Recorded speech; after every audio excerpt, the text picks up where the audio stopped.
Hello, and welcome to our Holy Week Devotional online.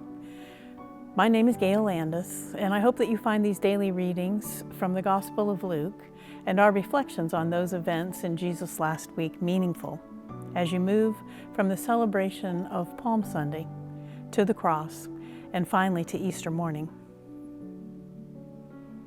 Listen now to these words from Luke in the 23rd chapter, beginning at verse 32. Two others also, who were criminals, were led away to be put to death with him. And when they came to the place that is called the Skull, they crucified Jesus there with the criminals, one on his right and one on his left.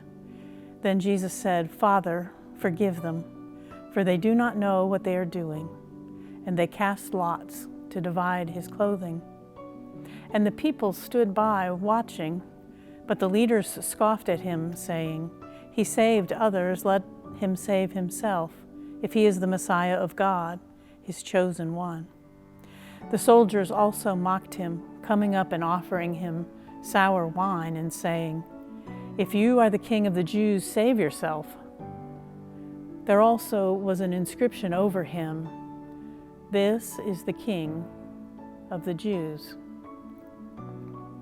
It was now about noon, and darkness came over the whole land until 3 p.m, when the sunlights failed and the curtain of the temple was torn in two.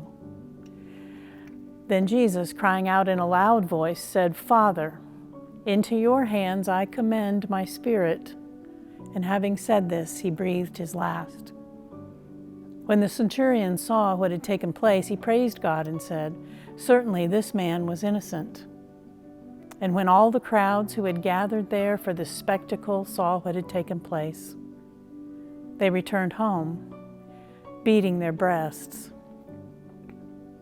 But all his acquaintances, including the women who had followed him from Galilee, stood at a distance watching these things.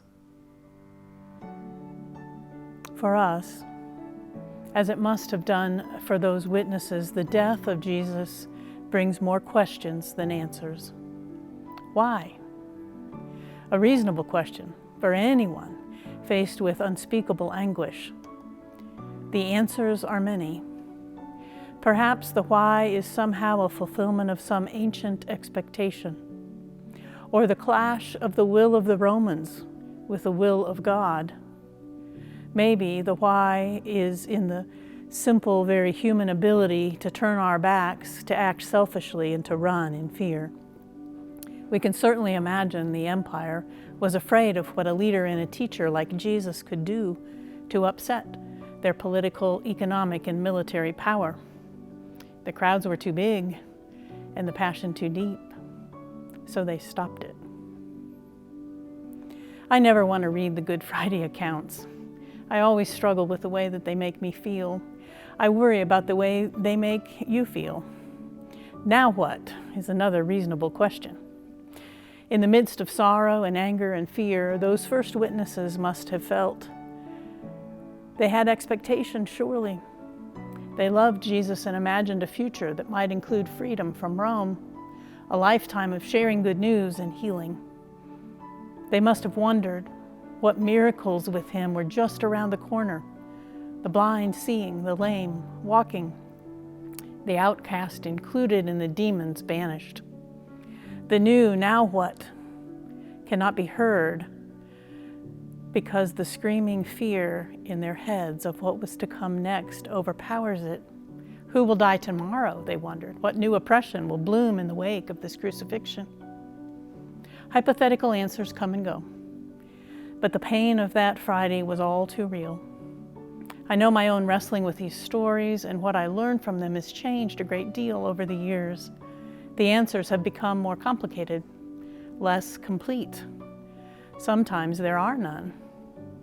What the executioners did not quite grasp was that Jesus' power was not political or economic or violent. Those things they knew how to stop. But Jesus was and is the very power of transformative, unconditional love set loose in this world. And that, even on Friday, They did not stop. I hope your week will continue to be a holy one. Take a few moments to reflect on your own feelings and experiences on this scripture. Each of our day's readings will be available in this place for you. There will also be a booklet available and an online version at fumcplano.org. We invite you to add Good Friday service to your week at 7 o'clock and Easter morning services at 6:45, 9 o'clock, and 11. May God continue to bless your week as we journey together.